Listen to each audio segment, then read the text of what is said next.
Assalamualaikum warahmatullahi wabarakatuh. Kembali lagi bersama saya Glizaidina Sari dari kelas 10 MIPA 3 nomor presensi 11. Pada video saya yang kali ini bertema mengenai tumbuhan berbiji. Adapun tujuan dan manfaat pada video kali ini yaitu untuk mengetahui ciri-ciri morfologi, cara berkembang biak dan klasifikasi pada tumbuhan berbiji yang saya akan bahas. Selamat menyaksikan. Tumbuhan berbiji atau spermatopita dibedakan menjadi dua kelompok, yaitu Angiospermae, tumbuhan berbiji tertutup, dan Gymnospermae atau tumbuhan berbiji terbuka. Ciri-ciri dari Gymnospermae yaitu 1. Bakal bijinya tidak terlindung oleh daun buah. 2. Batang tegak lurus, berkambium, dan selalu mengadakan pertumbuhan sekunder. 3. Berkas pengangkutnya tersusun kolateral terbuka. 4. Berakar tunggang. 5. Daunnya berbentuk seperti jarum. 6. Alat kelamin jantan dan alat kelamin betina disebut strobilus. Apakah teman-teman tahu nama dari tanaman ini? Untuk mengetahuinya, yuk kita cari tahu bersama menggunakan aplikasi yang bernama Planet. Nah, nama tumbuhan ini adalah Platycladus orientalis atau pohon cemara. Melalui aplikasi ini, kita dapat mengetahui nama suatu tanaman dan bentuk-bentuk detailnya seperti akar, batang, bunga, dan buah, dan lain-lain. Ciri morfologi pada tumbuhan cemara yaitu yang pertama pada bagian akar. Akar tanaman cemara memiliki perakaran tunggang, memiliki warna putih kotor atau kekuningan dan digunakan untuk menyerap unsur hara, tanah, dan air. Yang kedua, pada bagian batang. Batang tanaman cemara memiliki batang berdiri tegak, bulat, permukaan kasar, berwarna coklat, dan memiliki percabangan yang sangat banyak. Yang ketiga, pada bagian daun. Daun tanaman cemara memiliki daun majemuk berwarna hijau, memiliki bentuk seperti kipas, dan terdapat jarum-jarum yang tumpul. Yang keempat, pada bagian bunga. Bunga tanaman cemara termasuk ke dalam golongan bunga tunggal dan berumah satu. Bunga betina berbentuk seperti lonceng dan terletak di dasar cabang. Sedangkan bunga jantan berbentuk seperti cawan berjanggut dua dan terletak di bagian ujung cabang. Yang kelima, pada bagian buah. Buah cemara memiliki buah kotak yang berbentuk bulat dan keras. Setiap kotak memiliki jumlah biji yang sangat banyak. Selanjutnya, pada reproduksi tumbuhan cemara. Cemara berkembang biak secara vegetatif alami. Karena kebanyakan pohon cemara merupakan tumbuhan monoecious, tumbuhan yang organ seksual jantan dan betina berada di satu individu yang sama, maka sangat memungkinkan proses penyerbukan pada satu pohon yang sama bisa saja terjadi. Organ seksual pohon cemara terdapat pada runjung cemara. Pada runjung jantan terdapat serbuk sari dan biasanya ukurannya lebih kecil dari runjung betina. Proses penyerbukan dan pembuahan pohon cemara sama seperti tumbuhan berbunga pada umumnya. Biasanya proses ini dibantu oleh angin atau hewan yang tertempel serbuk sari. Saat buah cemara betina yang sudah dibuahi itu jatuh ke tanah, maka ada kemungkinan buah cemara tersebut tumbuh menjadi pohon yang baru. Klasifikasi tumbuhan cemara yaitu Kingdom Plantae, divisi Tracheophyta, kelas Pinopsida, ordo Pinales, famili Cupressaceae, genus Platycladus pach, spesies Platycladus orientalis. Ciri-ciri dari tumbuhan Angiospermae atau tumbuhan berbiji tertutup yaitu 1. Bakal bijinya terlindung oleh daun buah. 2. Pada umumnya berupa pohon, perdu, semak, liana, atau herba. Yang ketiga, alat perkembangbiakannya berupa bunga. 4. Mengalami pembuahan ganda. 5. Reproduksi secara vegetatif dan generatif.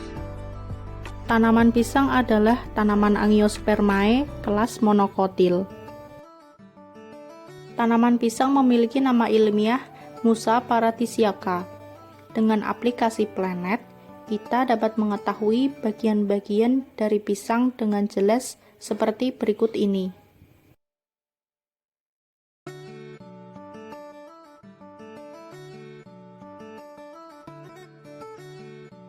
Ciri morfologi pada tumbuhan pisang yaitu yang pertama pada bagian daun.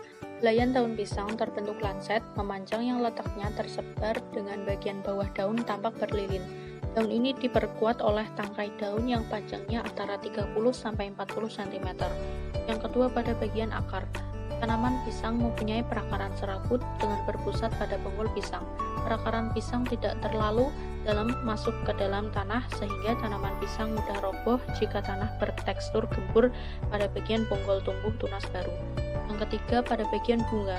Bunga tanaman pisang berwarna kuning dengan dilapisi kelopak bunga yang berwarna merah. Kita sering menyebut bunga pisang dengan sebutan jantung pisang. Letak bunga di ujung tandang buah pisang.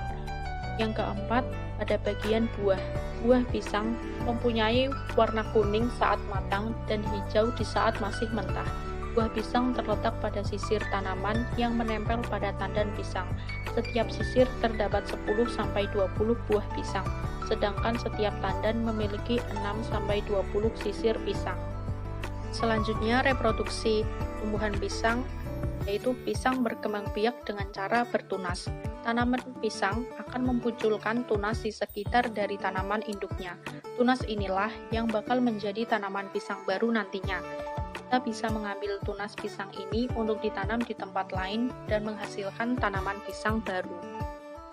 Klasifikasi dari tumbuhan pisang yaitu Kingdom Plantae, divisi Magnoliophyta, kelas Liliopsida, ordo Zingiberales, famili Musaceae, genus Musa, spesies Musa paradisiaca. Selanjutnya adalah tumbuhan Angiospermae kelas Dicotyl. Salah satunya adalah tumbuhan pepaya. Setelah diidentifikasi, nama ilmiah pepaya adalah Carica papaya.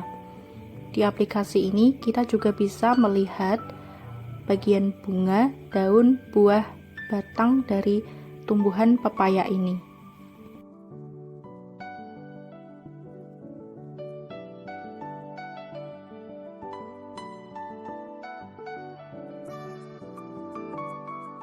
Ciri morfologi tumbuhan pepaya. Yang pertama, pada bagian batang. Batangnya bulat silinderis, kadang-kadang bercabang, sebelah dalam berongga, batang tidak berkayu, berwarna putih hijau kekuningan. Yang kedua, pada bagian daun. Daunnya lebar, dengan helai daun berbentuk jari, daun berjejal pada ujung batang dan ujung batang. Helai daunnya panjang menyerupai pipa. Yang ketiga, pada bagian bunga. Bunganya hampir selalu berkelamin satu dan berumah dua. Bunga jantan pada tandan dan bertangkai panjang dengan kelopak sangat kecil, sedangkan bunga betina berdiri sendiri. Daun mahkota lepas berwarna putih kekuningan. Yang keempat, pada bagian buah dan biji. Buahnya bumi, bulat telur memanjang, bisa ditanam di dataran hingga 1000 meter di atas permukaan laut. Berbiji banyak yang dibungkus selaput yang berisi cairan dan berduri tempel. Selanjutnya, reproduksi pepaya. Pepaya memiliki 3 jenis tanaman, yaitu tanaman betina, tanaman jantan, dan tanaman hemafrodit. Ini sesuai dengan pernyataan Crane pada tahun 2005, bahwa ada 3 jenis dasar pohon pepaya, yaitu tanaman jantan, betina, dan hemafrodit atau biseksual. Buah biasanya hanya diproduksi dari tanaman betina dan biseksual. Tanaman jantan memiliki ukuran yang kecil, berbentuk bulat panjang, bunga kuning yang hanya memiliki 10 kepala sari. Tanaman betina memiliki ukuran besar dengan berwarna keputihan yang memiliki sebuah ovarium. Tanaman biseksual atau hemafrodit memiliki bunga sempurna, terdapat dalam 2 aksil di sepanjang batang. Tanaman pepaya melakukan penyerbukan secara silang pada jenis tanaman betina dan tanaman betina, kecuali pada tanaman pepaya yang hemafrodit yang melakukan penyerbukan sendiri karena memiliki bunga jantan dan betina pada satu pohon dan pematangan bunganya dapat terjadi secara serentak. Klasifikasi tumbuhan pepaya yaitu Kingdom Plantae, divisi Spermatophyta, kelas Angiospermae, ordo Caricales, famili Caricaceae, genus Carica, dan spesies Carica papaya.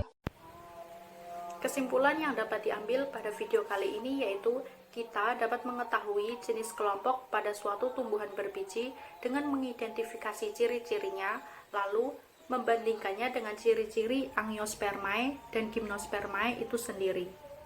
Sekian pada video kali ini, apabila ada kesalahan mohon dimaafkan dan terima kasih sudah menonton. Wassalamualaikum warahmatullahi wabarakatuh.